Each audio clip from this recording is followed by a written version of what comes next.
dubbed Pagsalingoy, the art of giving back through a virtual homecoming. This is brought to you by the Bicol University College of Education Alumni Association in collaboration with BU Alumni Relations Office.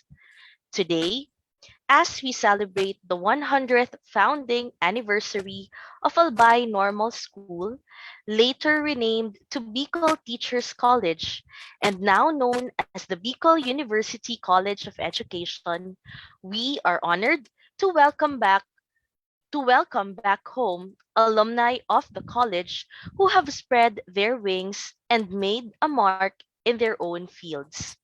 I am Catherine Torre, a faculty member of the Early and Late Childhood Education Department of the BU College of Education, and I will be your moderator this afternoon.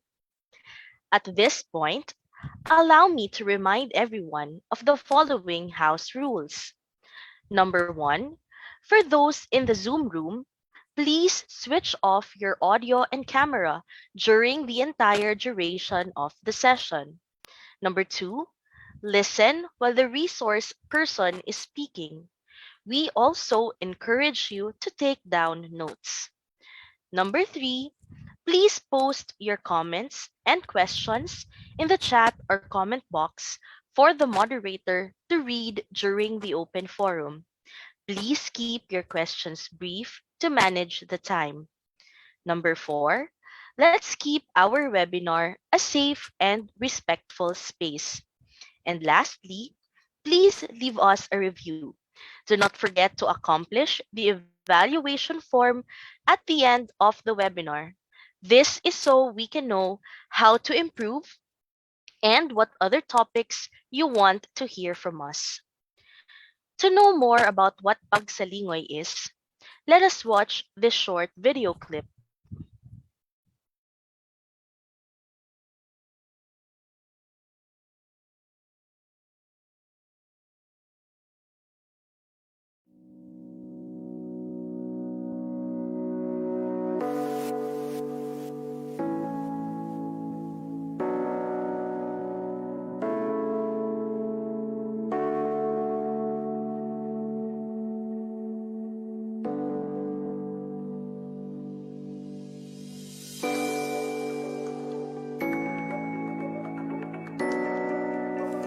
Pagsalingoy is a Bicol word which means looking back.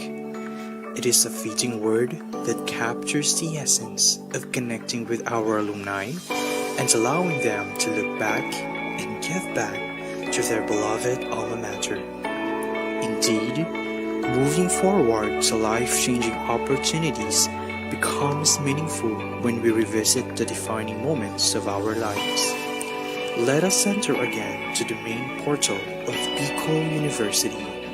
See how far we have come and share a piece of what we have earned as we ponder where we still want to go. This online or virtual engagement aims to build bridges between alumni communities and the university for professional interaction and new developments in different areas of expertise. This is crafted to provide a venue for both our alumni and students to interact meaningfully through a series of webinars in which the identified alumni will serve as resource persons. As resource speakers, they will give testimonials and share their professional experiences in the field of education. Students in the different programs will be provided a schedule and a link for the webinars. The purpose of this activity is not to burden the students with additional requirements, but to give them a much clearer perspective on where they are heading to, thus inspiring them to live out what this academic institution stands for. The virtual engagement will be more conversational and friendly as opposed to the usual webinars. As for the alumni speakers, they will be giving a talk in two parts. First part would be the testimonial, where they will talk about their humble beginnings in the university and how it molded them into becoming men or women for others. possessing the core values of leadership, service, scholarship, and character. The second part will be spent on professional sharing about instructional innovation techniques, noteworthy teaching experiences, and learner-centered education. Their practice-based discussion is expected to draw reflective moments on the part of the pre-service teachers attending the said online engagement. A core group will be formed from the faculty to serve as committee who will be helping the series of webinar which will run in the months of May to July.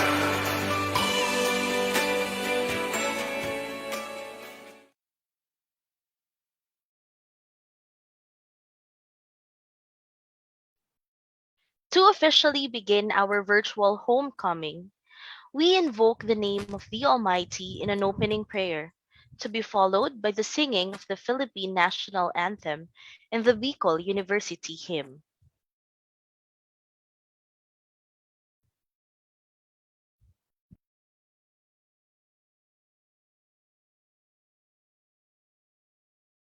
Mga kababayan, ang pambansang awit ng Pilipinas.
Aming Panginoon, Diyos na mahabagin, ang tunay na nagmamahal sa amin, na iyong pinakamamahal na nilikha. Kami po ngayon ay dumudulog sa iyo upang magpasalamat sa lahat ng biyaya, malaki man ito o maliit, sa pagpahintulot mo na maisagawa ang pagtitipon na ito. Kahit na sa maraming pagsubok na hinaharap namin ngayon, sa araw na ito, inaanyayahan ka namin na samahan kami sa aming paglalakbay tungo sa karunungan at kaalaman na siyang maging instrumento ng aming pagbabalik-bigay sa mga nangangailangan sa amin. Lugod po naming iniaalay sa iyo ang pagtitipon na ito, na sana'y maging kaaya-aya ito sa iyo at magbigay parangal sa iyong kabanalan. Hinihingi po namin sa iyo ang pagtatagumpay ng webinar na ito, na sana'y maging kaaya-aya ito sa iyo at magbigay tulong sa mga lubos na nangangailangan. Sa kung anuman ang matutunan namin sa araw na ito, lahat ng ito ay dinadalangin namin sa pamamagitan ni Jesucristo, iyong anak. Amen.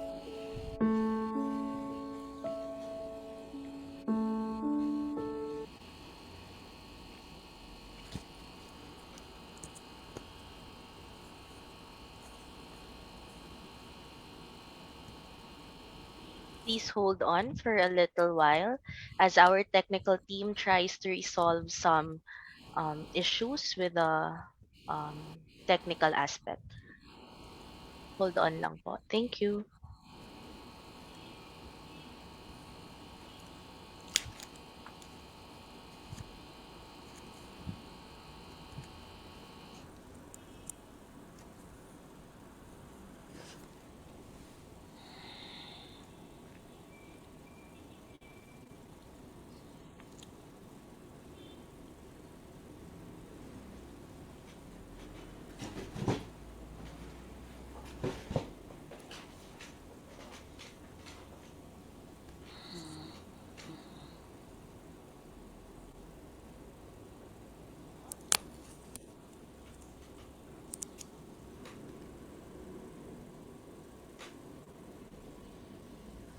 While we wait for our technical team to resolve the issues, allow me to share with you the theme for this afternoon's event. So, the theme for this afternoon's event is epitomizing scholarship within and beyond the academe.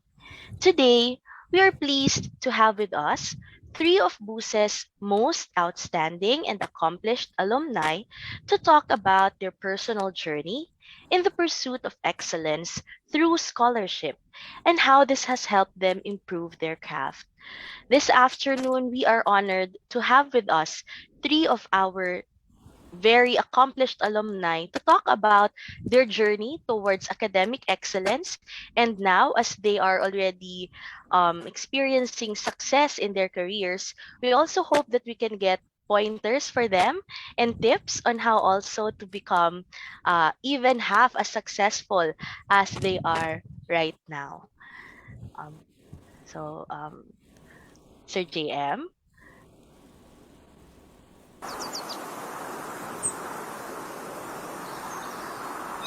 This is the school we wish to sing, of a school to honor and revere, a temple built by men of firmness, a mold for you to walk with pride, for He will always be united, although we tread on distant lands. We all shall cherish what you've taught us, that you wholeheartedly gave forth. Before University, burning torch of wisdom, fount of courage, hope, and love, seed of truth and light. Before University, burning torch of wisdom, fount of courage, hope, and love, seed of truth and light.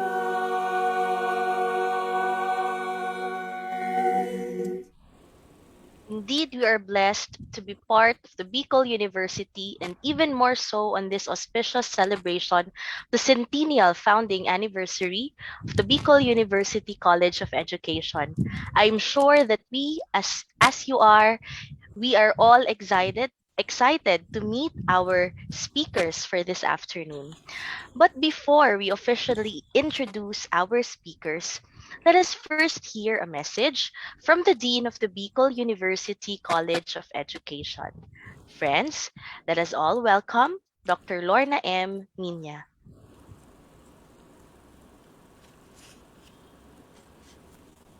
To our BU officials, headed by our President Dr. Arnulfo Mascareñas, the Director of the Alumni Relations Office, Professor Charina Sipcon, my BUCA family, guests, our dear alumni, viewers, friends, ladies and gentlemen, good afternoon. In connection with the celebration of the 100th year anniversary of our college, as a teacher education institution, we would like to highlight one important core value that our college has been upholding since its foundation in 1921 as Albay Normal School, Bicol Teachers College in 1962, and Bicol University College of Education in 1969. That pillar, very important pillar, is scholarship. To generate new ideas, or introduce innovations in teaching, maybe through researches that can contribute to the growth of knowledge and enhancement of practice in the field of education. Scholarship as a pillar is also evident in numerous achievements or accomplishments of the students even before they graduate from this institution. Their winning in various competitions, regional, national, or even international, shows the quality of knowledge and skills they have. Scholarship does not stop after graduation. As teachers and lifelong learners, we do not stop learning. And while we continue to seek professional development, we strive to do it with our best effort, using the best of our abilities. That is how we were trained in this college and how we are training our students, our present day students. Over the years, we have produced many teachers whose academic excellence has brought honor not only to their present institution but also to their alma mater. This afternoon, we are celebrating the achievements of our graduates who exemplify scholarship within and beyond the academe. Their achievement as teachers, scholars, and researchers make the college proud that their journey towards excellence in scholarship started in our humble grounds, and their contributions to the field of education is something we may have inspired. So friends, I welcome you to this Pagsalingoy, the art of giving back, as we welcome our graduates to celebrate with us. May our students be inspired by our keynote speaker and resource speakers whose journey and education have brought them to serve and whose journey continues to move uphill. To our speakers, thank you for accepting the invitation. Thank you for looking and giving back to your alma mater, your time.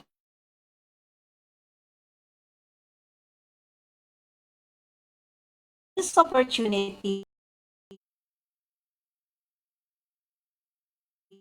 sharing your insights. To everyone, enjoy the rest of the activity. Maray na hapon sa Tuyagabos. Thank you very much, Nina, for your message and for your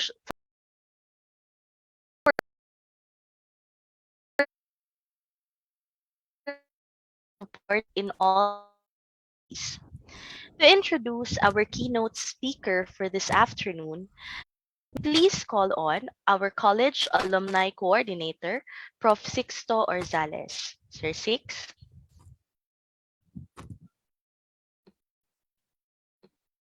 Thank you very much, Professor Catherine Torre. Our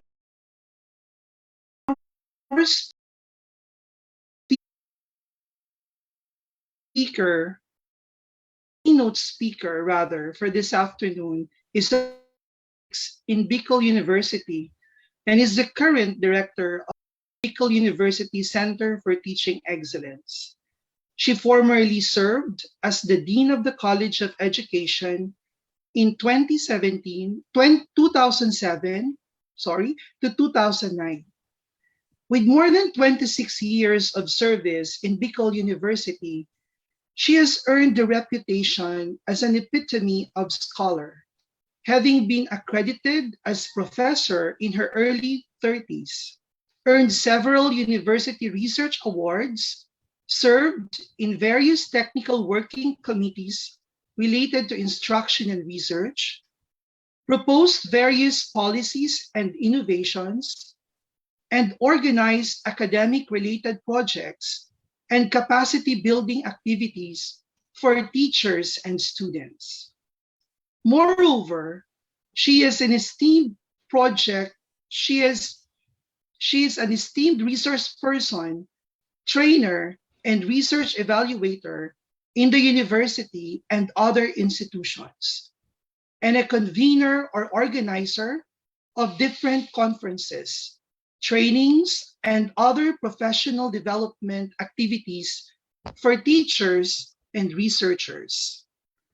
Her research experience and interests deal on curriculum development and evaluation, global citizenship education, pedagogy and learning, educational policies, and educational innovations. She has presented her papers in different forums, both in the country and abroad, such as Malaysia, Taiwan, Italy, United Kingdom, France, and the United States of America. She has also published in journals, both locally and internationally. Hers is a commendable academic profile, which includes the Magna Cum Laude honors, national top-notcher in the Profession Board examination for teachers, and CHED scholarship. Her academic preparations include Bachelor in Secondary Education major in English, Master of Arts in Education Management, Doctor of Philosophy in Educational Foundations, MA Reading Education CAR, and Doctor of Education CAR, and a number of MOOCs courses on education and early childhood education. She handles graduate courses in reading education and PhD educational foundations and professional education courses in the teacher education program. She was an online tutor of Simeo Inotech on courses for school heads and school development officers. She is a UNESCO APISU certified trainer on GSED and a grantee of the 6th Global Capacity Building Workshop on GSED Mentorship and Grant Competition of UNESCO APISU.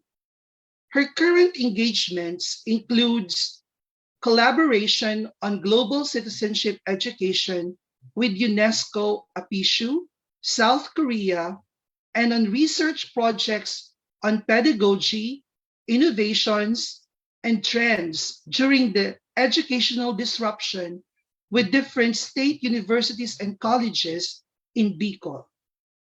On December 12, 2021, she will be conferred the award 2021 Outstanding UNESCO Club Educator in the Philippines. Truly, her commitments to scholarly work is admirable as she manifests an open attitude and the willingness to learn, and at the same time, a willingness to mentor others. Having risen from ranks in the academe and served in various capacities at the college and university levels, she has labored and continues to labor silently, diligently, and excellently. Through the years, in all her engagements in the university and beyond, she has embodied the 4 pillars of Bicol University: scholarship, leadership, service, and character.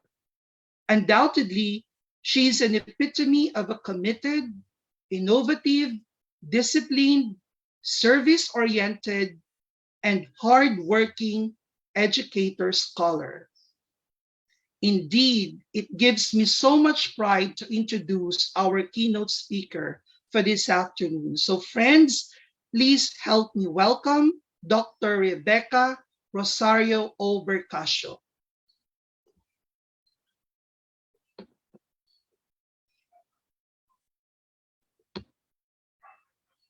Good afternoon. Requesting permission to share my screen.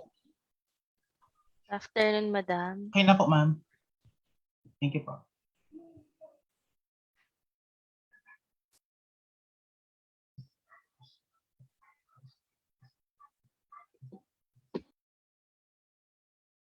Yesterday, during the opening program of the Centennial Celebration, I mentioned in my short greetings that in Bicol University College of Education, her graduates, embodiments of the 4 pillars of Bicol University, scholarship, leadership, service, and character, are actually the epitome of what Bicol University College of Education is all about. These are graduates who are touching lives and transforming people and communities now, then, and undoubtedly in the future. And today, on the second day of the celebration, it is an honor to be with you, Bicol University College of Education family, to talk about one of the 4 pillars of Bicol University, scholarship. And for this afternoon, I will be discussing epitomizing scholarship within and beyond the academe. As I received the invitation, Recording in progress. I was thinking I will give greetings focusing on scholarship. But as it turned out to be a keynote address, I thought I have to search for relevant information to be able to share with you significant and worth listening to message. And so I decided I'm going to talk about scholarship by consulting different references and offering a new model for us to consider. Let us explore first the definition of scholarship. By definition, I mean the denotation. This will provide us the conventional perspective of scholarship. I am not saying that this conventional perspective should be totally deleted, but it is something that we are going to expand later on and reframe, as we may put it that way. According to Cambridge Dictionary, scholarship means serious and detailed study. It also refers to an amount of money given by a school, college, university, or other organization to pay for the studies of a person with great ability but with little money. In other words, we are having here the conventional meaning of scholarship, the denotation. 1, serious and detailed study, focusing on academics. Second, the person to qualify for a certain scholarship must pass a screening, perhaps examination, interview, and other forms of screening to be able to vouch for the great ability of that person and be qualified for a certain scholarship, referring to a grant or an amount of money to be provided by the institution or organization in order to complete a certain degree or study. That's the conventional meaning of scholarship. And let us consult another dictionary to clarify the meaning. According to Merriam-Webster Dictionary, scholarship refers to a grant in aid to a student, as by a college or foundation. But it can also refer to the character, qualities, activity, or attainments of a scholar. The scholar referring to a person who has been given an aid or who passed a certain screening or examination to be given an aid by an institution or organization. That is how we look at scholarship. That is somehow an elitist view of scholarship, because realistically speaking, probably not every student and not every graduate of the college or of the entire university will not be given that opportunity to apply for a certain scholarship, as the denotation says so, that it is a grant in aid to a student who qualified for it after a rigorous screening procedure. So I'd like you to take a look at these denotations of scholarship and reflect on them. We are not totally getting rid of these definitions, but we would like to expand these definitions and even connect it to the opening message of the Dean of the College of Education.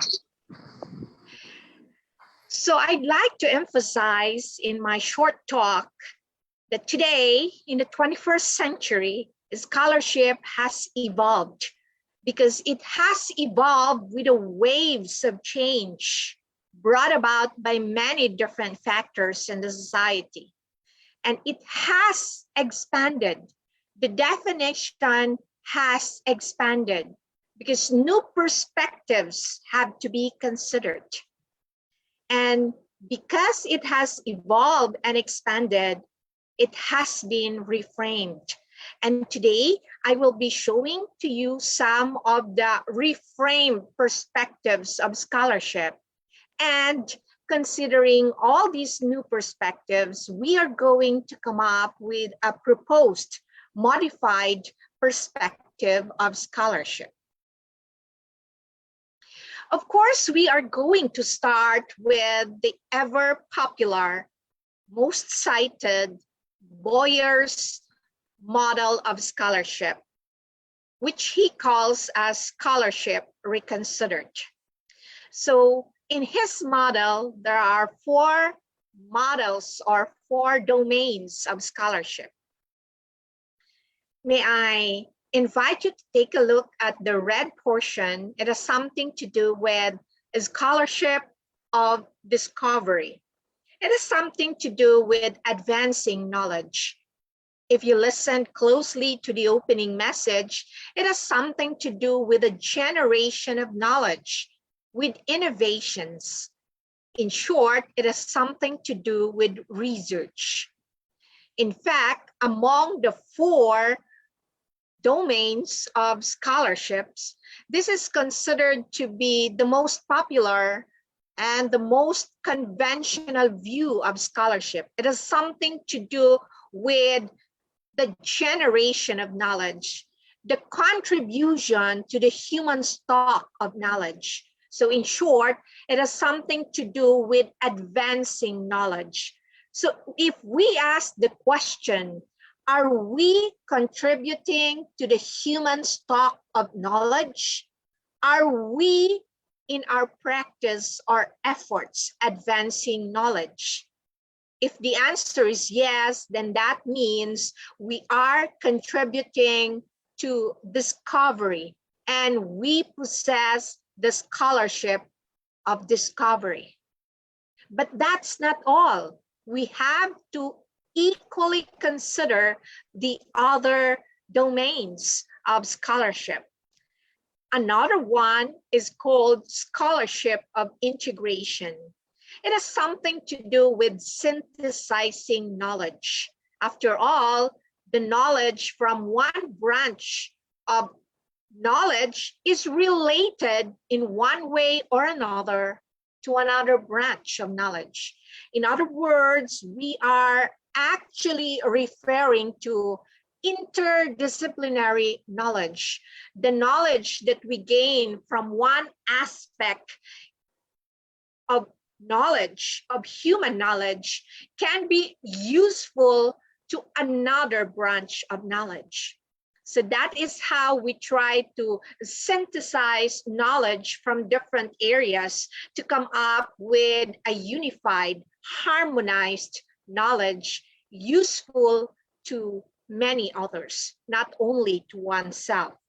And that will lead us, therefore, to the next domain, which is called the scholarship of application. After synthesizing knowledge, what now? There must be use for such knowledge. There should be application of knowledge. So this is applying knowledge for the benefit of others and for the benefit of society. That is called a scholarship of application. But aside from all these three, there is another one. And this is something that is directly applicable to the graduates of the College of Education, to the graduates of teacher education program. And that is what Boyer is calling as the scholarship of teaching. It is advancing knowledge through teaching. It is advancing knowledge by promoting learning. In the university, for example, there is this attitude that consider teaching only as secondary to research when it comes to scholarly undertaking. But Boyer is not agreeing to such idea. According to him, there are 4 scholarships, namely scholarship of discovery, of integration, of application, and last and definitely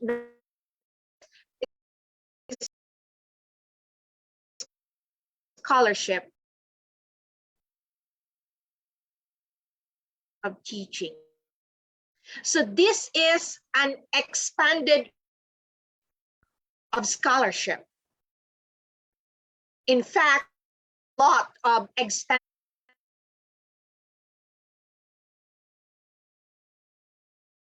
compared to the denotations I have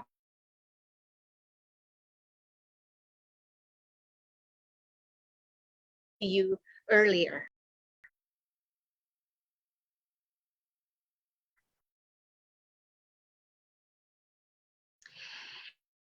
Speaking about expansion of view on scholarship, another perspective is called specifically a scholarship of teaching and learning, SOTL. That is the acronym. And this is specifically applicable to the graduates of teacher education programs, to the practitioners, so to speak. And in this illustration, there are 3 types of knowledge that are being focused on. Foundation knowledge, to know, meta knowledge, to act and demonstrate, humanistic knowledge, to value. And these are all connected to one another. And if a person or a student or a professional possesses all of these types of knowledge, then we expect that the person will learn more about one's practice of the teaching profession, will have knowledge about scholarly teaching, and therefore is expected to have growth in terms of scholarship of teaching and learning. According to McKinney in 2006, scholarship of teaching and learning refers to a systematic study of teaching and learning and the public sharing and review of such work through live or virtual presentations, performances, or publications. So if we want to become a professional educator, we have to be immersed in such a systematic study of teaching and learning. But it should not end there, because we should be able to share such with others through presentations, performances, and publications. And to illustrate this further, Hendricks 2019 illustrated this by mentioning the following: effective teaching, scholarly teaching, and then scholarship of teaching and learning. As explained, the first level, the use of teaching methods that support student learning effectively, or briefly referring to effective teaching. Next, grounding teaching and scholarly research on teaching and learning. So you are not only supporting your students, but you are now consulting different references in order to influence and inform your practice of the teaching profession. That will make you more than simply an effective teacher. That will make you a scholarly teacher, capable of scholarly teaching. And so we can now consider that person to be a teacher scholar. And eventually that level will lead to creation and dissemination of scholarly work on teaching and learning. So we are not simply consulting other works to inform the practice of the teaching profession, but we are also generating new knowledge, contributing to the creation and dissemination of scholarly works. And that is the time that we reach the level of scholarship of teaching and learning. So this is one way to illustrate a scholarship of teaching and learning by Hendricks. And this can be illustrated with more details in this slide. So here, you can take a look at this illustration below. You see here informal and private. According to Kern and colleagues, that is the practice of teaching. And here we are specifically referring to the graduates of the teacher education program. So they choose to practice the profession. But that should not be the beginning and then the end. The person must be able to share about his or her practice of the teaching profession. So you make it public. After sharing what you do as a teacher, you now attend other capacity building activities. You consult different references. You are informed by the good and best practices of others. And so from sharing about your teaching practice, you now move on to scholarly teaching. And after some time of sustained scholarly teaching, you now involve yourself in the actual creation or generation of knowledge about teaching and learning. And you now present formally in different fora and even write about it through formal publications. That is the time we say that the teacher has reached a scholarship of teaching and learning. And once we reach this point, it is something that should be continuing. In other words, if you have published once, that should not be the beginning and then the end. That will only be the beginning, because scholarship in general and scholarship of teaching and learning in particular should be a continuing engagement. Another way to illustrate the scholarship of teaching and learning is to consider the following levels: reflective teaching, scholarly teaching before reaching scholarship of teaching and learning. In the previous slide, reflective teaching is labeled as effective teaching. But from the point of view of one university, in this case, University of Toronto, they consider it as reflective teaching before going to scholarly teaching, and then before reaching a scholarship of teaching and learning. The reflective approach is actually common to them, and they think about their actions, the impact on student learning, and then how to improve their students' learning over time. So we do reflect on our practices as teachers. A scholarly approach to teaching includes instructors or teachers who ask thoughtful questions about their teaching, collect and analyze data, and improve one's efforts to enhance student learning over time. So here, we do not simply reflect or think about our practices as teachers. This time, we ask thoughtful questions about our teaching practices, and then we collect and analyze data.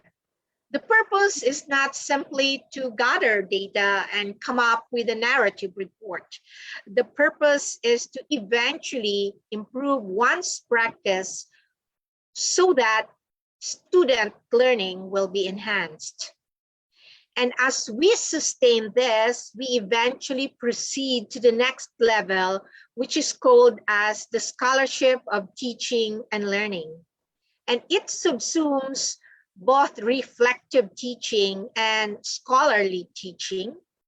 And this is described, as I mentioned earlier, as the systematic study of teaching and or learning and the public sharing and review of such work through presentations, performance, and publications.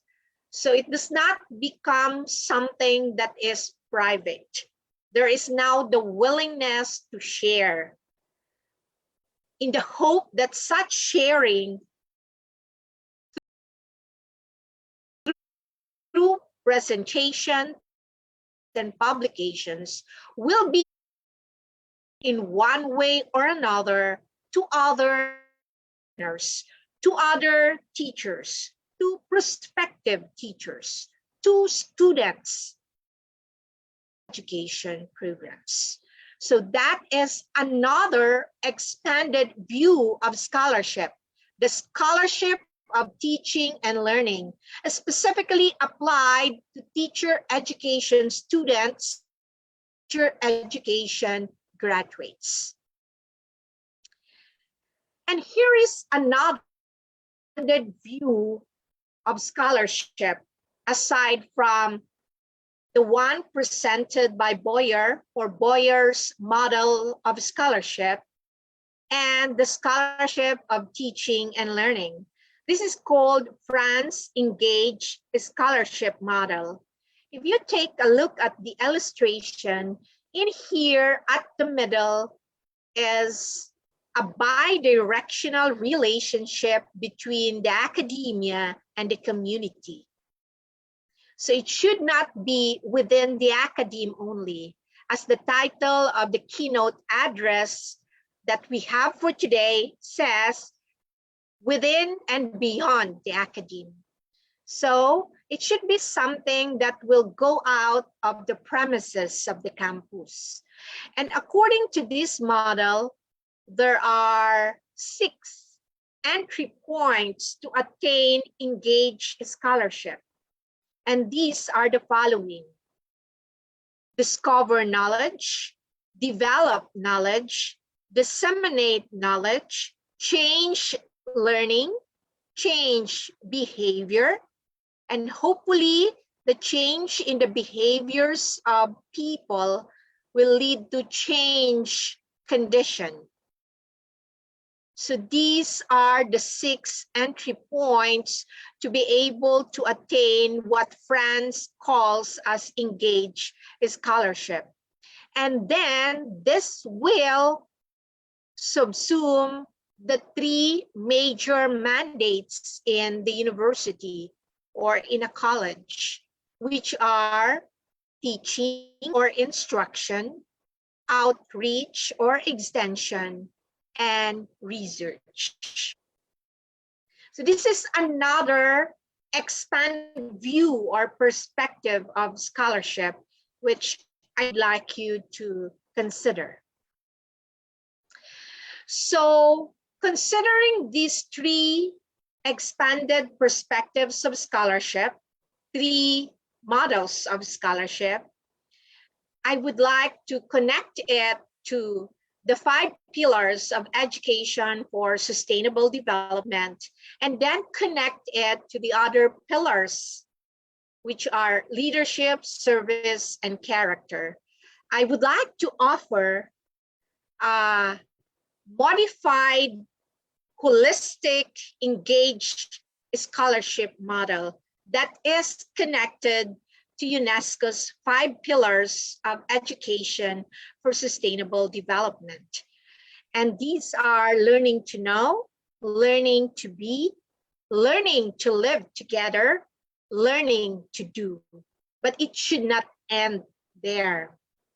There is the 5th pillar, which is learning to transform oneself and society.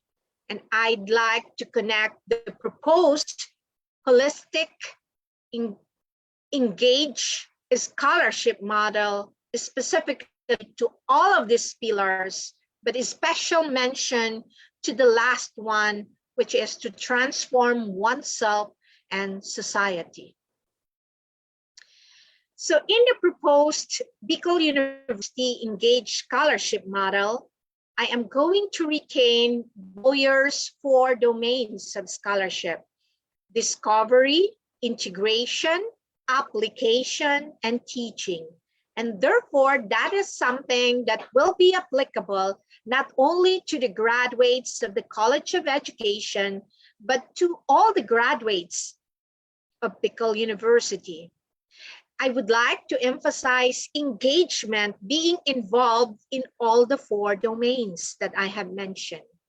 And engaged scholarship is intertwined with the 5 pillars of education for sustainable development. And all these are essentially linked to the 3 other pillars, as I said, leadership, service, and character. This is my humble attempt to provide a modified and expanded view of scholarship. So at the middle of the illustration, you can see Boyer's 4 domains of scholarship: discovery, integration, application, and teaching.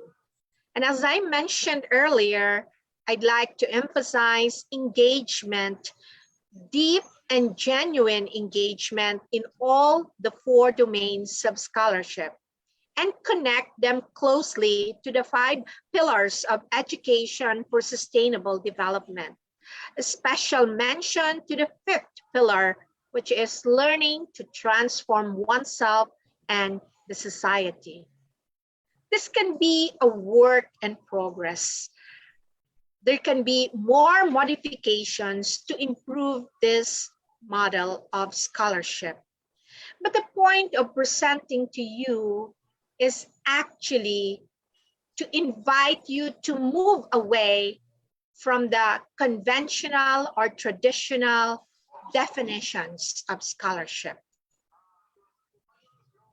Previously, I mentioned that according to dictionaries, scholarship means serious and detailed study, an amount of money given by a college, university, or other organization to pay for the studies of a person with great ability.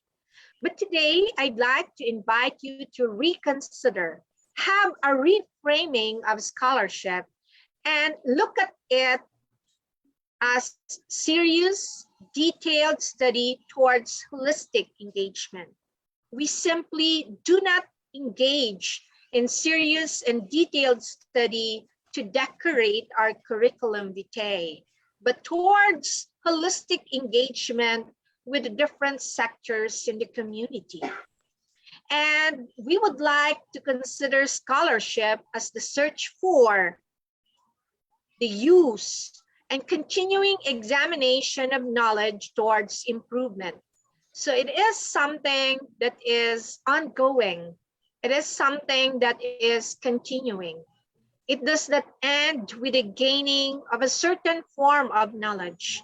But if we reach a certain level, for example, the scholarship of teaching and learning, it doesn't mean we end there. It means we have to continue to revisit the knowledge that we have gained.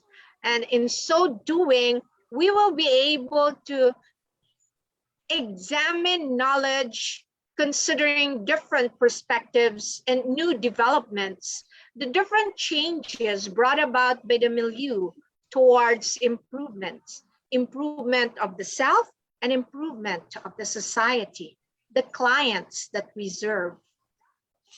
And previously also, I mentioned in the beginning of my talk that the dictionary provides us with the meaning of scholarship as a grant in aid to a student, or the character, qualities, or activity, or attainments or accomplishment of a scholar. But today, I want you to reframe your definition of scholarship as one of the pillars of Bicol University, and to refer to it as true learning motivated by a genuine desire to serve others. So it is not simply gaining knowledge for knowledge's sake. It is gaining knowledge so we can be of better service to the humanity.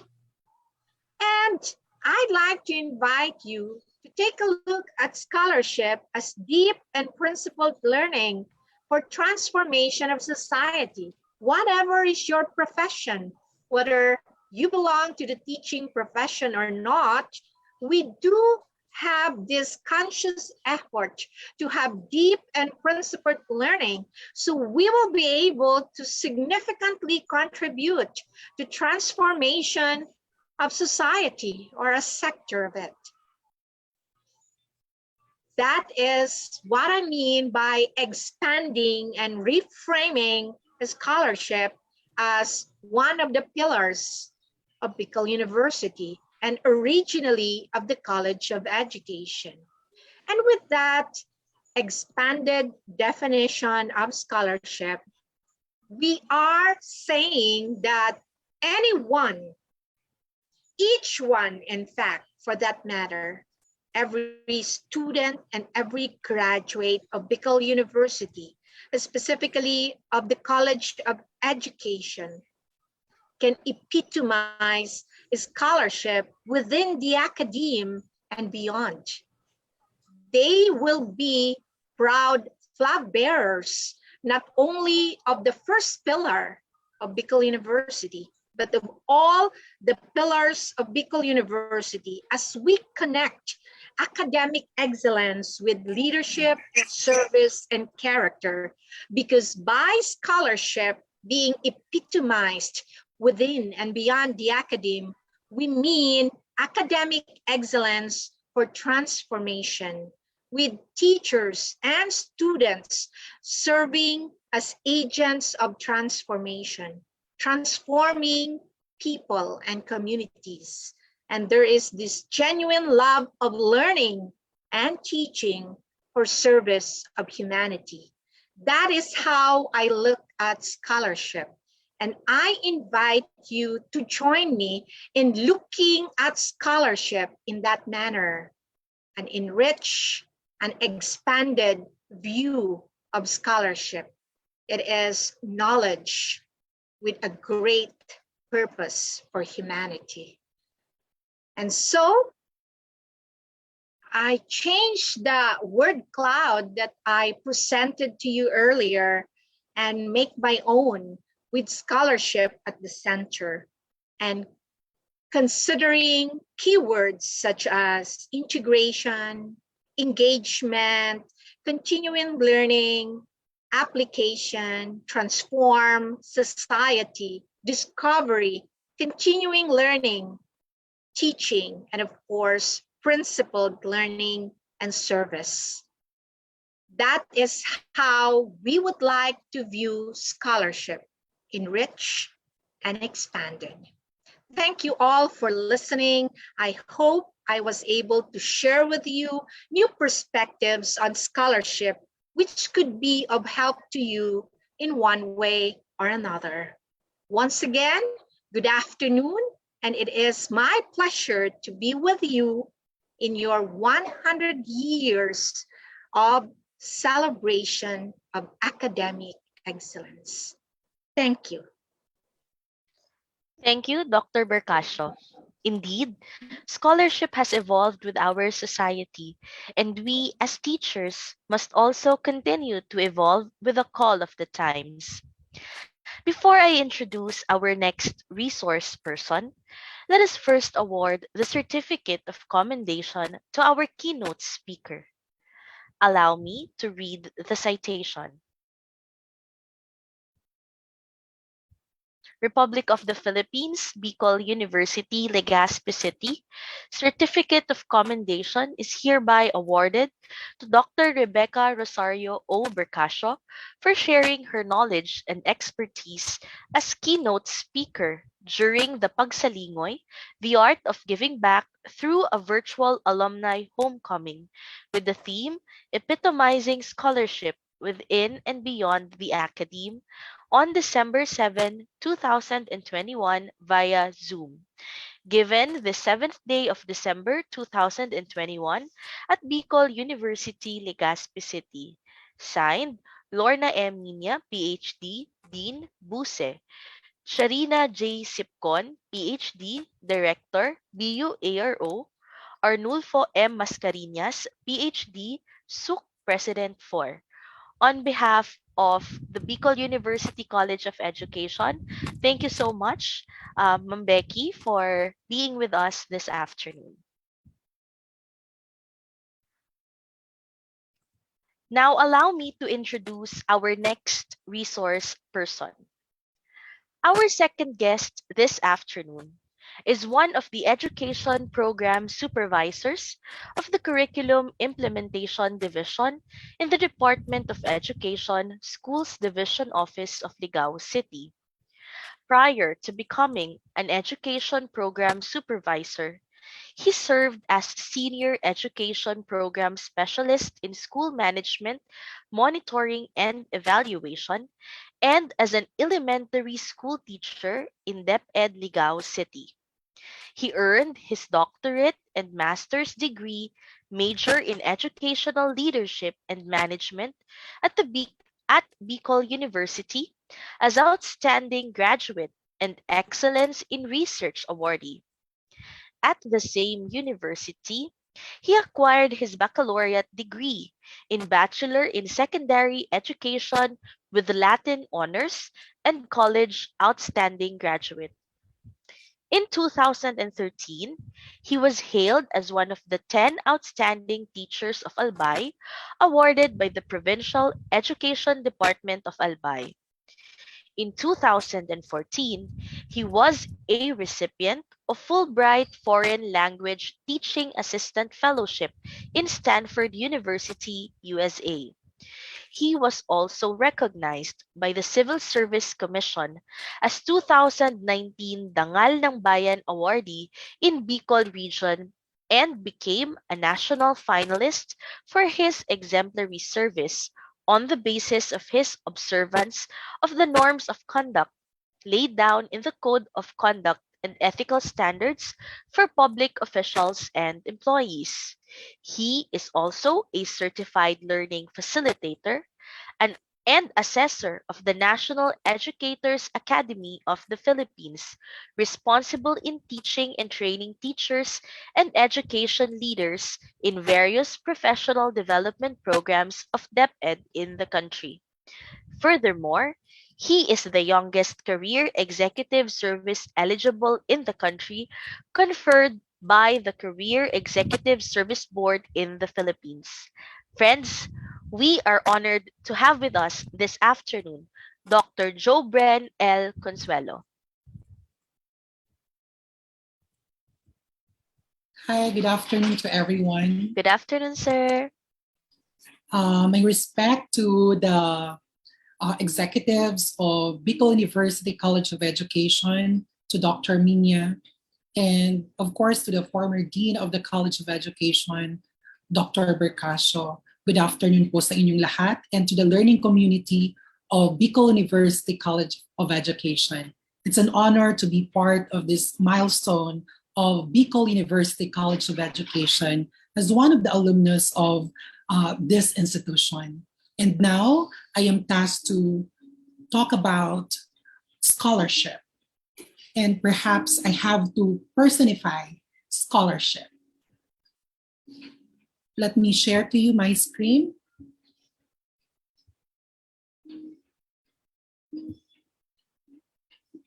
Can you see now my screen? And am I Yes, audible? po. Yes, po, sir. We Okay. can see your Once again, good afternoon to the learning community of Bicol University College of Education, and my greetings to your 100 years of celebrating academic excellence.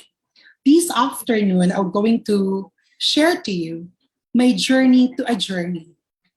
And this is part of epitomizing scholarship within and beyond the academic. Ladies and gentlemen, I would like to introduce to you myself. I am Jobren Consuelo, BUCE class of 2009, outstanding graduate, and a public servant. My journey in College of Education started actually in 2005 and became part of BS Ed Block E. And later on, in my sophomore years, I became BS Ed Block N. And perhaps my major with this blocking system. And I could still recall our group in NSTP, its name, which is Muggles Group. This very information that I presented to you actually gave me the inspiration to look back and even revealing myself to you years ago. But the sample beginning actually started with the mantra that I embraced. And this is one of my organizations in Bicol University College of Education when I was in college. And that is The Mentor, the official publication of Bicol University College of Education. So we have the mantra, which is informs, educates, and empowers. And as you can see in the picture, that is the very exact office in the third floor of the BU admission building. And I don't know if it's still existing right now. So from that particular room, my skills in leadership, in journalism was honed. And through the years, I was given the chance to actually serve Bicol University College of Education as a young journalist. With my mentors, Professor Maldo, Professor Bing Balya, now Professor Hugo, were actually the ones who ignited the fire in me to become a student leader. There, my leadership potential was actually honed. And that is actually the factor which contributed to becoming a scholar. And yeah, I really believe and agree with the contention being shared to us by Dr. Becky that scholarship is something that is beyond the perspective that we know. It should be looking into your core and your desire as a person. And our experiences in the past actually will contribute on becoming a scholar, a responsible and accountable scholar who is willing to serve and who is willing to transform not only the lives of the people, but the entire community and society where we belong. And that actually, those experiences that I've gathered from the mentor, the being, a student assistant in the BOSS, actually led to the realization of unexpected award when I was in my senior years, and that's the College Outstanding Graduate. And because of that, the moment that I received that particular award, actually, I don't know if that's the guiding principle or the guiding force that I actually embraced all through these years as a person, as a professional, and now as a public servant. That when I received, and the citation said, having exemplified excellence in leadership, scholarship, character, and service, that actually, it's a pleasure for me that as I leave the portals of Bicol University College of Education, I have to set and be a good example to exemplify these 4 pillars of Bicol University. And it's such a an honor perhaps to serve the public school system, not a secondary school teacher, but as an elementary school teacher. I was assigned in a coastal school, 55 kilometers away from the city proper. And, the idealism in me was actually in there. But then when I saw the realities of the department, I realized and go back to the pillars, which actually reminded me to really work on this and perform my function as a scholar ng bayan and as an educator. And along the way, I think you will agree that somehow you will experience this quarter life crisis. Yeah, that's true. That somehow in our life, we tend to question ourselves. We tend to look into a deeper meaning of our purpose and sense as a person, as a professional, and somehow, the so-called scholar ng bayan. And you will ask yourself, ano nang naibigay ko sa community? Ano nang naibigay ko sa Department of Education or to the organization where I belong? And from there, you find a deeper sense of your purpose. And good thing that, writing is one of my hobby and some sort of outlet for me to express my emotions.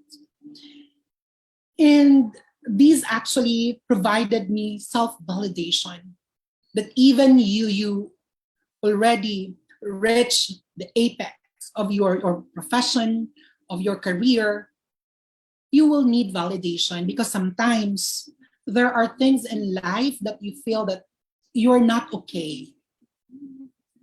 And in writing, I found joy and my relevance as a person. And yeah, I remember my journal dated April 28, 2013.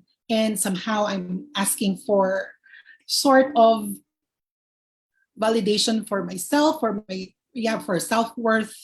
And sabi ko sa sarili ko, tiwala lang, tiwala lang, tiwala lang. And that very year, I bumped with my former professor or teacher, Ligao National High School, who happened also a scholar of the Fulbright. And, that particular moment that I learned about the scholarship, I found myself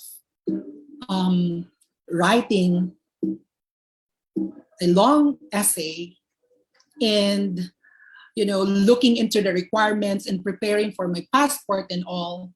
But I don't have any assurance that I will be in that particular listing. And when I browse the page, oh my God, it's not a simple scholarship, but it's a prestigious scholarship that upon reading all the things, the profile of the alumni and all, and luckily, I surrendered myself to the process.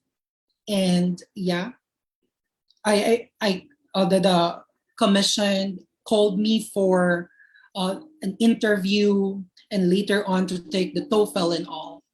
And that was it. And I waited for so long, I think 5 months, and I got again a text message coming from the commission or the Philippine American Educational Foundation telling me that I have to finish my doctorate degree. And you know what? I'm very thankful. Actually, Dr. Bercasio was my dissertation advisor. Actually, that year, 2013, I stopped because that was actually the year when my mom passed away. That's actually the very painful momentum in my life that actually pushed me to look for my purpose and my worth as a person. And there, I actually questioned even God, why? But, in these cases or instances, you will feel and that there should be a reframing on yourself. That particular scenario actually gave me an affirmation that there are still things that I have to look into, and I have to look into the positive side of my life.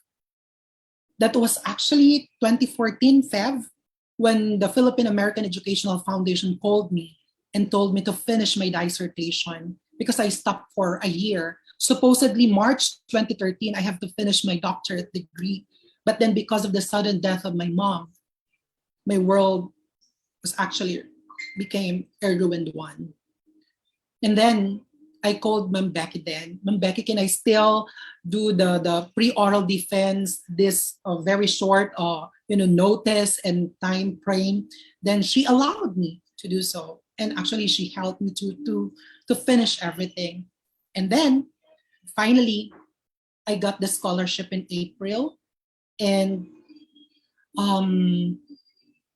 I was chosen by the Stanford University to become one of their fellows for Fulbright Foreign Language Teaching Assistantship Program. And along with the 200 plus applicants vying for this fellowship, I'm one of the 3 lucky persons that actually acquired or granted with this opportunity. And I believe that this opportunity actually made a breakthrough in my career as a teacher. And it keeps my heart palpitate every time that I look into that particular moment when they emailed me that I got accepted. And while submitting myself to that process, because a particular provinciano teacher, the one assigned in a coastal school, going to this kind of competition. Yeah, that's competition. The scholarship grant is actually a competition wherein you need to surpass every process or steps so that you will get the award. And this illustration actually encapsulates my stay and my journey as a scholar. And we call this the W curve of adjustment. So we start with the first one. At first, everything is new and interesting and even exciting. Yeah, because that's totally a new culture. The moment that I I stepped down to the airplane, and I felt the breeze or the atmosphere of the United States. I've said to myself, this is it. This is something new. And when I pray for something that will lead to the redefinition of myself, actually, God provided it to me. And I have to embrace that particular culture, that particular moment that I have to subject myself in this undertaking. Because this is not actually about me, about children Consuelo, but it's about our country. Because as a Fulbright foreign language teacher, I also serve as the cultural ambassador of the Philippines to the United States of America. And that is very challenging job. And days will actually, pass by, and then you will realize then the differences and become apparent with what's really going on. And from time to time, you will feel homesickness. To the point that, again, in writing, I have to express myself. Nandiyan at nakikita natin kung anong mga pinagsusulat ko sa wall. And even your alumni coordinator, Sir Sixto, is actually can testify on that, because even as early as 2 a.m. here in the Philippines, I keep on calling him, and I have to talk to someone who's also I am fine talking with, because the life there is very different. You have to leave the comfort of your home here and embrace other home there with different framework. You have to soak yourself to the plurality of culture, and you will actually look yourself or plunge yourself in the middle of this intellectual people so that you will also survive. And sometimes when you were asked, saan ka graduate, saan ka nag-college, of course, you will be proud na you are a product of Bicol University. Where you are part of this institution that's actually nurturing lives of people. Kaya sabi ko, ganun pala. And sabi ko nga, I keep on recalling the instances in the past na sabi ko, kahit pala may mga detours tayo in life, yun pala ay nagli-lead sa atin kung saan tayo destined.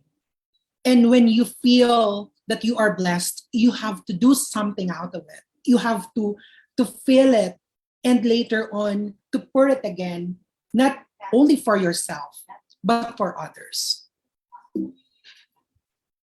And along those homesickness and all you have to do is to keep your faith. Wala ka dong mga kakilala, wala doon mag-listen personally ng mga rant mo. You have to survive that challenge. And because of the good foundation given to me by Bicol University College of Education, the skills in research writing, the leadership, and the exposure I got from Bicol University College of Education. These are the instruments who helped me to survive this challenging journey. Just keep the faith. And afterwards, you will feel that you are seeing your host country as a new home, and you adapt on it. You look into your home in the Philippines and see the comfort of your home now. And you will realize that your home is the entire world. And it's really a very challenging call again to consider the world as your home. And then I been into the graduate school of education there to continue my specialization in leadership and management. I presented researches in Washington, D.C., and perhaps in some of the states and universities in the US. I focus myself and be involved in different community projects, like the one in the picture, the Project Create, wherein we actually help children to find themselves and look into their potential as young individuals. And of course, the culture, you have to brace with the cold streets and all. So that's the life of the scholar. And after those exciting and challenging moments, the discomfort, and you find the comfort there, you are now being excited to go back home.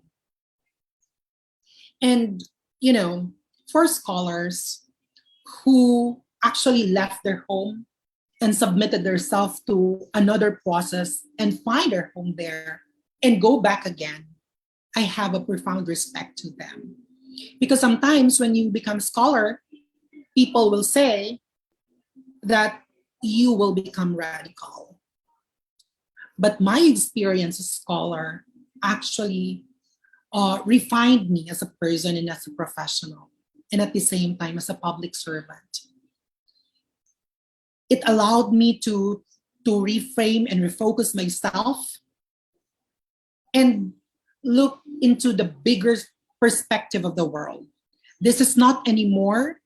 When I go back, actually, I had this thought that it's not anymore the small world where I left before. It's a bigger world wherein, you know, the demand and the return of investment is actually needed. So how can I serve my country? How can I serve my community? So that's the thing that I'm actually embracing when I go back home. And then from there will be this moment that people don't understand you. And you, as that returning scholar, you will also be confused if you are doing right or you've changed a lot. But don't worry. That is just a validation or affirmation that there is this transformation in you. And from there, you have to reconcile the world that you left or the home that you left and the home that you experienced there and put it into one concept or perspective. And you will realize that this entire home or this entire community is something, is a community that needs your action. A community that will allow you to do something and introduce innovations. And from there, you will do readjustment of your life at your original home. And in that readjustment, or shall I say, recalibration of yourself, you will again think about why you started. I was again reminded of the 4 pillars of Bicol University College of Education that actually provided me the purpose. And from the mantra that we embraced even before, or I even embraced even before I joined the teaching profession, I was reminded that my purpose is to inform, to educate, and to empower others.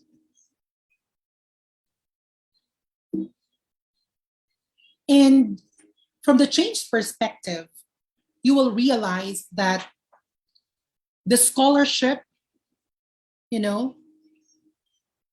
is just a rock bottom for you to jumpstart to the bigger world that awaits you as a public servant and as a returning scholar. And you will see a change of perspective. Before, tingin mo sa 4 pillars, pantay siya. Pero ngayon, binibigyan mo ng weight yung scholarship as the rock bottom, why you become a good leader and why you need to, offer your service to your community. And later on, you will realize that you have to go back to your core. The defining moment, the defining factor of a scholar is always his or her core. And that is exemplified by character. Gaano man tayo katalino, ano man yung naabot natin sa ating buhay, it's immaterial when we don't embrace the last pillar of the college, the character. I know that in Bicol University College of Education, we see the 4 pillars as equally important pillars or foundation that we need to embrace and to anchor ourselves. But for me, when I change my perspective, I see character as the most important pillars that we need to put in ourselves, to nurture always, so that the remaining 3 pillars, especially scholarship, leadership, and service, will be actually exemplified. Because even you're intellectual, you're a leader with a good vision, and you extend your service without the compassion in your heart and your willingness to serve, that's immaterial. And with that, that's how scholarship transformed my perspective as a person, as a professional, and now as a public servant. And with that, I'll say, mabuhay Bicol University College of Education at maraming salamat sa pag-i-ignite ng fire sa akin bilang isang professional at bilang isang public servant. Kung hindi dahil sa Bicol University, hindi ko mai-imagine kung nasaan ako ngayon. At lahat ng ito ay na-nurture ng napakaganda sa portals ng Bicol University College of Education. Sa lahat ng aking mentors sa Bicol University College of Ed, maraming salamat po. At taos-puso po akong nagpupugay sa inyong patuloy na pagsisilbi sa lahat pong mga gustong maging guro at maging public servant. Not only in our region, but in the entire Philippines and even in the entire world. Maraming salamat and good afternoon once again. It's my honor to be part of Bicol University College of Ed and will always be proud as an alumnus of Bicol University College of Education. Maraming salamat. Thank you so much, Sir Joe Bren, for your inspiring story. Indeed, it is testament that God blesses those who believe and work for their dreams. I am sure that our viewers were also encouraged by the story of your resiliency and success. Sir, we will go back to you after the next session because there might be some of our viewers who are also interested to know how to apply for the scholarship perhaps. I really liked your story, your experiences. Napaka-ganda, napaka-inspiring po nung kwento ninyo. So baka meron tayong mga viewers both here sa Zoom or sa ating live mamaya who'd also want to know how you applied for your Fulbright scholarship. So we'll go back to you, sir, for our open forum later. In the meantime, let me introduce our next, or rather our last resource person for this afternoon. So our last resource person is currently the Chief Human Resource Specialist of the Human Resource Division of the Civil Service Commission Regional Office 5. She is an L&D advocate, being the proponent of the training online program, or TOP, as part of her Reentry Action Plan. She designed the top, which ushered in the development of the CSC RO5 learning management system in collaboration with the IT expert in the HRD. Through the top, CSC RO5 blazed the trail in online learning and development, having offered online courses in various levels such as leadership, HRM, and foundation through different learning modes such as synchronous, asynchronous, and blended or hybrid from 2020 to present. Together with her team and the support from the top management, they're able to redesign courses into micro learning sessions suited for online learning. Collaboration with other experts in the industry as subject matter experts in various L&D big event serves as a virtual milestone for the regional office. She also acts as co-chair and or part of the secretariat of various committees in the regional office such as the HRM PBS, HRDC, PRAISE, PMT, and OSH. She and her team continue to deliver services with integrity and excellence as proven by the awards and recognition gained by the office through the initiative and efforts of the HRD such as Prime HR Level 2 Bronze Accreditation, winner in the prestigious 5th Gawad Maestro Organization of the Year, Public Sector, and the semi-finalist in this year's CSC-wide Praise Gawad Kahusayan. In the early part of her career in the CSC Region 5, she initiated the creation of a blog site which led to the development of a beta version of the official website in 2012.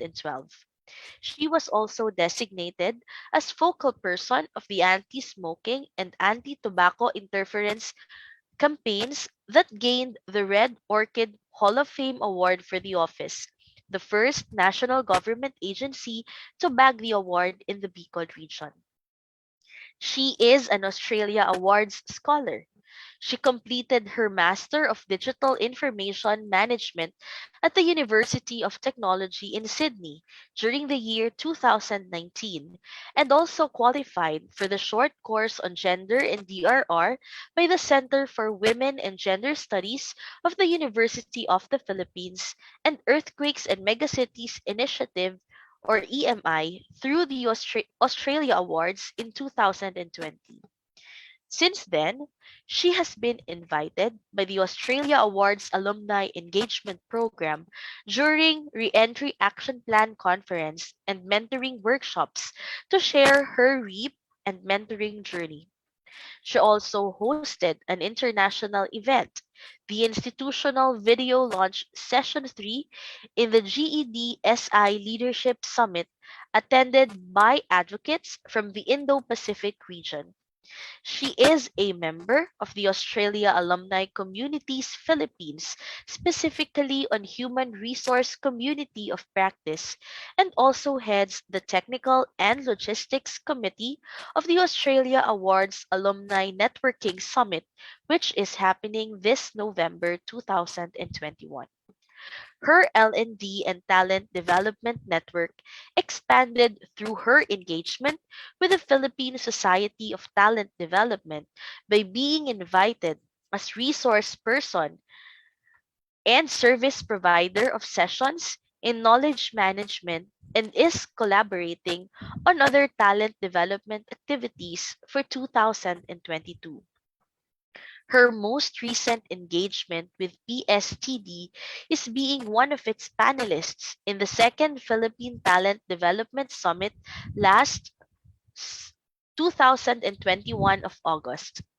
She also collaborates with close friends and benefactors located in Australia, the USA, and some parts of the country for acts of charity through the Spark of Hope. More than her well lauded career, she is a wife and a mother of three beautiful children. I am proud to introduce my former grade school teacher. Friends, please help me welcome Miss Zara Zamora Arroyo.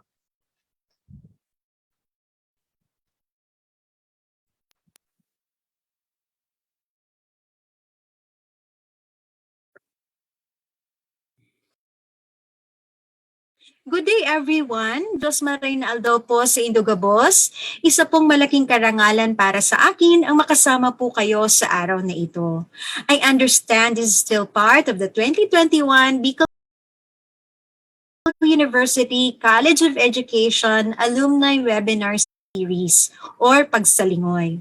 Special thanks to Professor Sixto Orsales for coordinating this invitation, to Dr. Lorna Mina, Dean of the College of Education, and Dr. Serena Sipcon, Director of the Alumni Relations Office. Maraming salamat po for having me today. You may call me Zam. Let me begin with a throwback to my pre-scholarship. I am a graduate of Bicol University College of Education, major in Social Studies in 1996. My first year of teaching was in Immaculate Conception High School, but I immediately transferred to St. Agnes Academy, where I have taught for 15 years. Within those years, I have assumed various roles and taught different subjects and gained lifelong friends among my colleagues and students as well. While in the academe, I have pursued postgraduate studies, but time was not on my side. I got married, had children, and I had to set aside my studies as there were more important needs to meet at the time.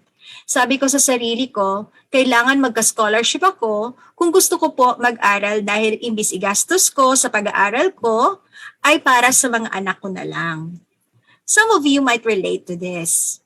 Then I shifted my career at the age of 35. Despite the uncertainty of successful employment, it is when I saw an opportunity to work at the Civil Service Commission as Human Resource Specialist 1, which is an entry-level position that does not require any experience and training. I was pretty much excited to venture into this new career in the public sector as an HR. For every learning or career development opportunities offered by the CSC, I would always make sure that I mark my work with excellence, which I can attribute to the Benedictines, that work has become my prayer. In 2018, I got a life-defining offer to apply for the Australia Award Scholarship. Possibly, like many of you, I was already working and had a reasonably comfortable position in the CS Regional Office 5.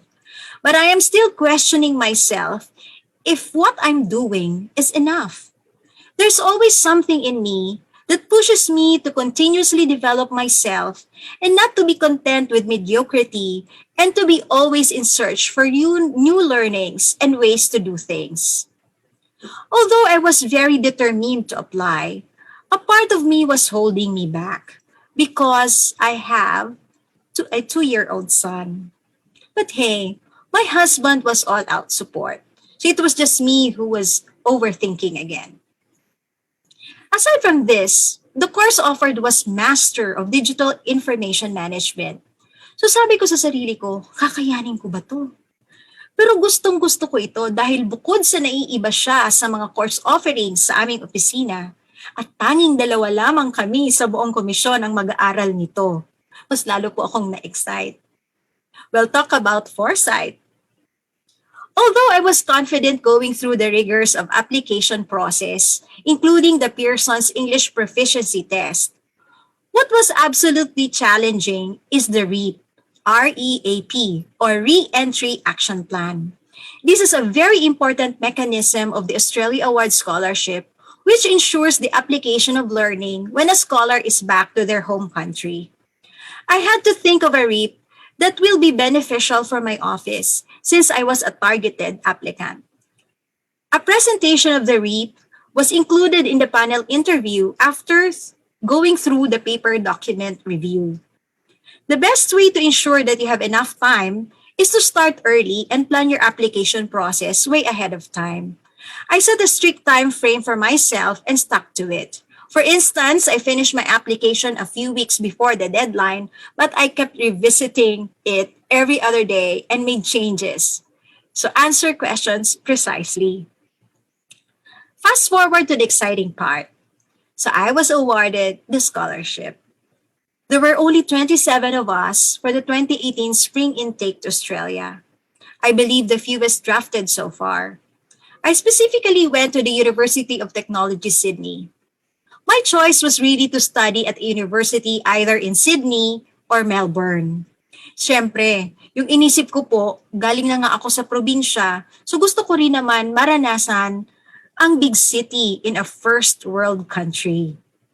God has been very kind. I arrived in Sydney alone on a chilly morning on July 3, 2018, bringing with me my high hopes of making it to graduation and returning to my country with a new skill set and education that I will be sharing in the commission. I made a promise to myself that I would finish my course. Kasi naman po, worth millions ang kailangan ko pong bayaran if I backed out. But the ultimate aim was to bring pride and honor to my family, to my organization, and ultimately to my country. Sydney was exactly the place I imagined it to be from my research in the internet. Sydney was like a place of wonderful places. It has fresher air, cooler breeze, clean waterways, vast greenbelt areas, well-maintained parks with so many flowers and trees, well-designed playgrounds, pedestrian walkways, polite people, and more affluent. This must be paradise, and everybody deserves to enjoy and live in a place like this. I wish our country would be like Sydney someday. It was a love at first sight with my UTS, or University of Technology Sydney. I was overwhelmed by the sight of the modern buildings with automatic doors and student hubs, study areas with computers everywhere. I had to slap my face just to check if I am not dreaming. Undoubtedly, my experience in Australia will be one of the highlights of my life. The words that best describe my experience are very fulfilling and life-changing. Academically, I couldn't have chosen a better, more relevant course and university. In almost 2 years, I learned so much. It's hard to fathom that I wrote around 30 topics as varied as managing enterprise and information, international digitization standards and policies, reviews on MS Teams and other online applications, AI, and many other information technology related subjects. I also wrote a capstone paper and a project proposal for a real client. Brevity is the name of the game. When they say 2,000 words, they mean it. And they were strict in plagiarism. So you have to turn it in. Learning from some of the best minds in the world was also an illuminating experience in self-discovery. You see that they know a lot, but you also realize that you can add value to the discussion because of your experience and outlooks are varied. Dealing with homesickness was my greatest challenge. I have never been far from home for such a long time. I cried a river, especially in the first 3 months. For those who have been scholars as well, alam ninyo na dasal ang sandigan at teknolohiya ang sandata. Being an outgoing person, I was also able to make friends. I've never been surrounded by so much diversity in my life, not until I came to UTS. It was in Building 2, a nearby Asian restos, where we shared meals, stories, laughter, and tears with our friends, whom we treasured and considered as our family away from home. I vividly recall the winter days where we shared free cups of coffee from 7-Eleven and talk about how we are all coping with the deadlines and, of course, missing home. Personally, when I experience the challenges, even the points of extreme sadness, I learned that this emotion is normal and healthy. It fuels me to be kinder to myself and other people. I also live in my here and now. I enjoy the sights and sounds. I enjoy my me time where I am alone and enjoying my own company. Life is beautiful. I was able to enjoy life in Sydney because I trust my husband and was confident that his mother and my parents took good care of my children. Aside from academic and professional development, personal growth is most amazing for me. I have begun to look at the world through a multicultural lens. I studied and collaborated with local Aussies, people who are originally registration fee and travel expense promptly arranged to. I believe the Australia Awards is the most generous scholarship in terms of financial aid. Australia Awards also regularly collects feedback about our experience. And even before we complete our studies, the Australia Awards help prepare us for a return home and reintegration.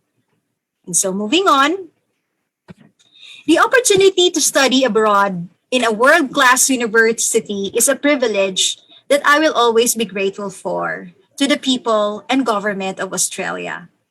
And of course, to the Philippine Civil Service Commission. Now, I am humbled and blessed to be part of a worldwide network of the Australia Global Alumni. I came back in December 2019, just a few months before the pandemic. God's timing has always been perfect. I'm home with my family, with the most valuable and relevant learnings from my studies for a better Philippines, one step at a time. Diyos mabalus po at maraming salamat.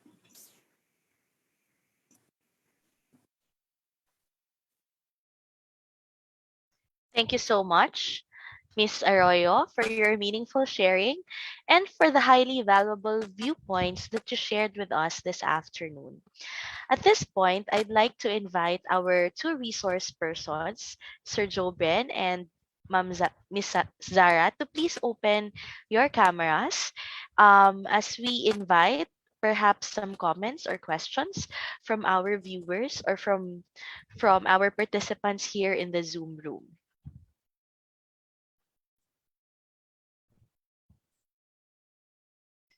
So while we are waiting for some comments or questions from our viewers, maybe po we can ask the two of you to share your experience as to how you applied the process for applying for the scholarship, as well as perhaps some tips, some useful tips for our viewers who want to also try their luck in applying for international scholarships.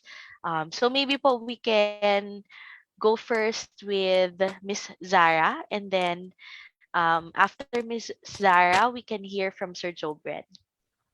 Yes, hello, Katrine. Nice Hello to po. you're a professor now. I'm so happy for you. Okay, good afternoon once again to everyone and to those who are viewing us live sa FB page of the BU Alumni Office.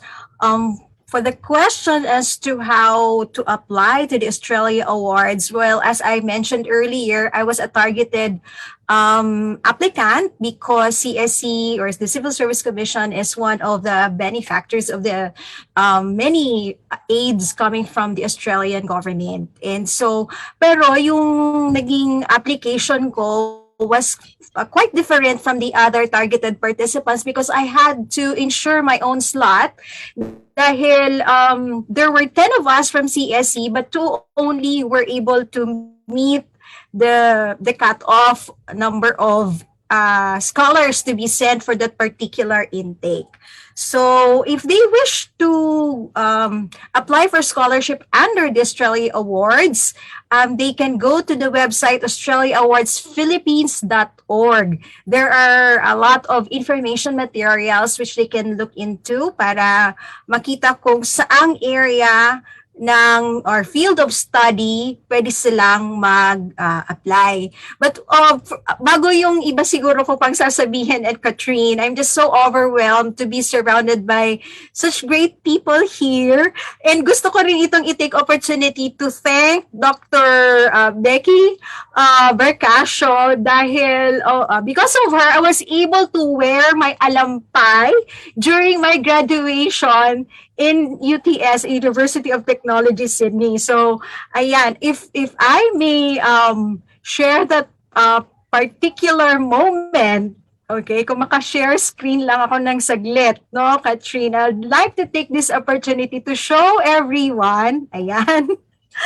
pasensya sa simpleng slide dyan, hinanda ko rin sana. Ayan po, yung alampay na ginamit ko doon sa graduation ko sa UTS. Sorry, hindi ako naka-Filipiniana.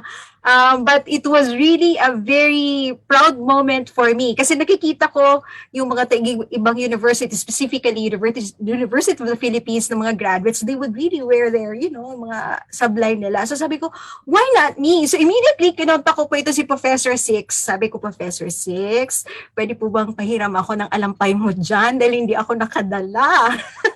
So, good thing. That was really a very proud moment for me. So, yan, maraming salamat po sa mga nagbigay sa akin ng assistance dyan para I can wear proudly my alampay in Australia. Ayan, thank you. Thank you po, Miss Zara. Now let's hear from Sir Jobren. What about you, sir? Any tips or can you tell us about the process for applying for the Fulbright Scholarship? Hello, everyone. Good afternoon. FLTA is actually offered for English teachers outside National Capital Region. So, foreign language teaching assistantship program of the Fulbright is actually for English teachers who are non-NCR based. And may age limit po tayo, and that's 23 to 29 years old. But for other scholarship po, mayroon po ang Fulbright na Fulbright Classic that is for the master's and doctorate degree. We have also the Humphrey Fellowship that's for the mid-career executives, and that's a 10-month program. We have also now the new program of the Fulbright, that's the CHED program. So this is open to university and college professors or instructors who are willing to pursue their study in a U.S. University. And at the same time, we have for English, science, and math teachers, that's the DIA scholarship. So you can actually visit the Facebook page of the Fulbright Philippines and look for the opening of the different grants that they are actually offering. Catherine, if I may add, kasi na-mention ni Sir Jobren that there is an age limit. As for Australia Award Scholarship, there's none. So no age limit. And if I may share, I was already 40 when I took the scholarship. So wala silang age limit. So go na po kayo. Try applying. Although the 2022 intake, I think it's already closed. The next opening of the nominations for scholarship is on February 2022. Yeah. And Miss Kat, thank you Yes din po. po pala ako kay Doc Becky kasi siya yung isa sa mga nag-endorse po sa akin at nagsulat ng aking endorsement letter for that particular scholarship po. Way back 2013. Ayan. Maraming salamat po, Doc Becky. So indeed, Buse is really one very supportive family that we're all very lucky to be part of. So before we end this afternoon's session, maybe we can ask some last words last pieces of advice from our two resource speakers for this afternoon, specifically targeted to our students who are enrolled right now. Ano po yung siguro short message na masasabi ninyo sa mga students ng Buse na patuloy pa ring nakikipaglaban para sa kanilang mga pangarap? Sir Jobren, gusto niyo po bang mauna? Yes, opo. Keep going lang po. Hindi natin alam kung anong naka-in-store para sa atin. At pag talagang destined tayo sa isang bagay, all we have to do is to surrender ourselves. Pero napakalaking ROI ang kailangan nating gawin kasi hindi siya para sa ating sarili. But we're given the chance to do that because mas marami pang bagay ang naghihintay para sa atin at dapat nating gawin para sa ating bayan.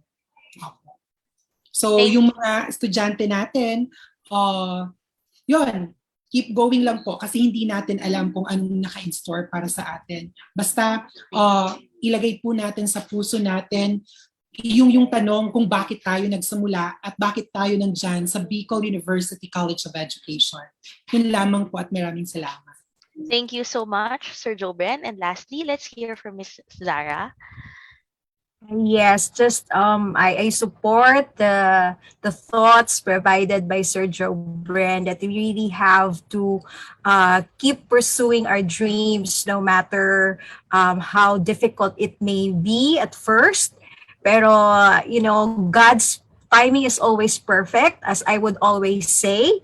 Na once you trust in the Lord, just keep going. You do your part as well.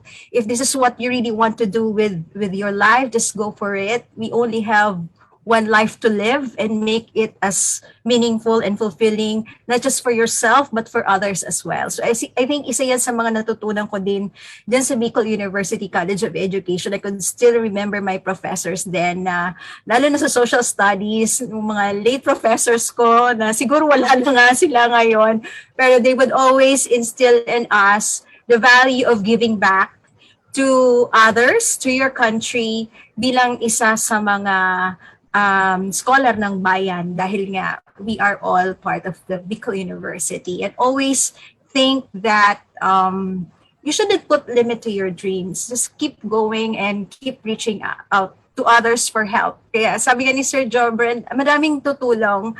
Just look for the right persons to contact and you'll be able to get there. Thank you so much po. Again, our sincerest gratitude to our dear alumni guest speakers for your time and your generous insights. I am sure that all our participants and viewers were inspired by your stories, and I hope that more will be motivated to also try their luck and apply for international scholarships. So for sure, their testimonial is proof that excellence in the area of scholarship coupled with service, leadership, and character will bring you far in life indeed. To award the certificate to our guests and to give the closing remarks, let us now welcome Dr. Charina J. Sipcon, Director of the BU Alumni Relations Office. Ladies and gentlemen, we have reached the end of our webinar today. It is quite a challenging task to give the closing remarks because we shall be closing the door on a lively and stimulating discussion. However, it is also a privilege and an honor to be entrusted with such an undertaking at a webinar of such eminent people, especially those from the Center of Excellence institution. In celebration of 100 years of excellent service as a teacher education institution, with the theme Celebrating the Past and Continuing the Legacy of Excellence, it is so fitting that Bicol University College of Education takes its way to have another round of Pagsalingoy with the theme Epitomizing Scholarship Within and Beyond the Academe. May all the learnings we obtain from this webinar bring us to a deeper and meaningful understanding on the theme. As the institution envisions to develop scholarship as one of the core values expected among students, this would be a strong link to the academic outcomes we really value. This is in consonance with academic achievement, which is important for the successful development of young people in society, and that epitomizes BUNUs. Scholars should constantly push towards the cutting edge. They should aspire for new discoveries learn the importance of philanthropy and giving back. At this juncture, I would like to express my appreciation to our resource speakers for their valuable contribution to our webinar. May I award the certificate of commendation to our resource speakers, and may I humbly read the citation.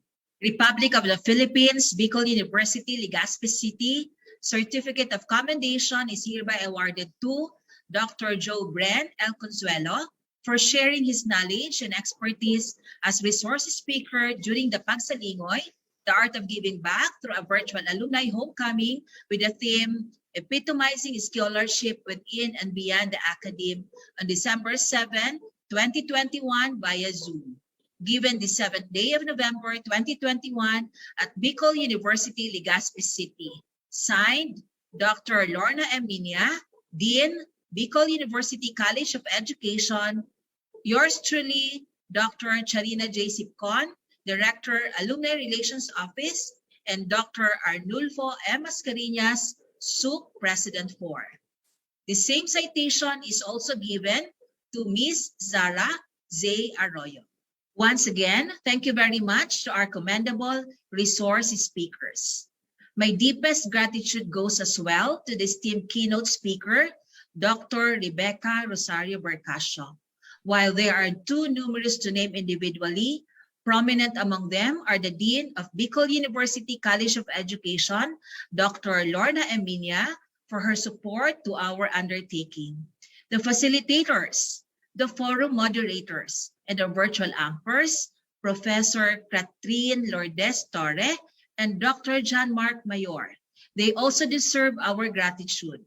Of course, we cannot fail to thank the alumni focal person, Professor Sixto O. Arzales, and of course, to our participants whose contribution to this webinar we highly value.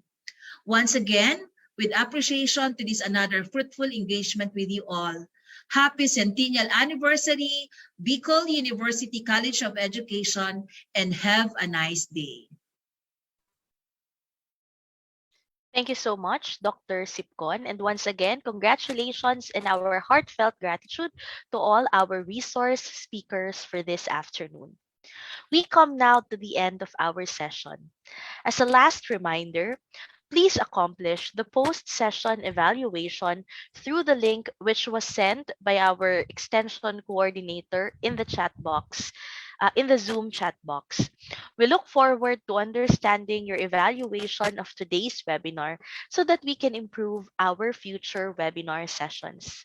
Again, we would like to thank the BU President, Dr. Arnulfo M. Mascareñas, for his constant support, the BU College of Education, headed by our beloved Dean, Dr. Lorna Eminia, the department chairpersons, the BUSE Alumni Association, represented by Dr. Marcia Corazon Rico, and the BUSE Alumni Coordinator, Professor Sixto Orzales, the BU ARO, under the leadership of Dr. Charina Sipcon, and the College Extension Coordinator, Professor Rafael Buemia, as well as the alumni and attendees for their presence this afternoon.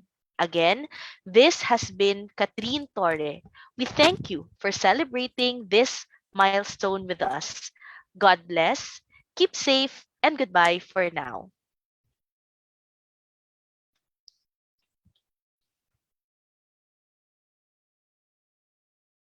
Recording stopped. Maraming salamat po. Thank you po. Sir Joe Bren and Ma'am Sarah. Thank you. Thank you. Thank you.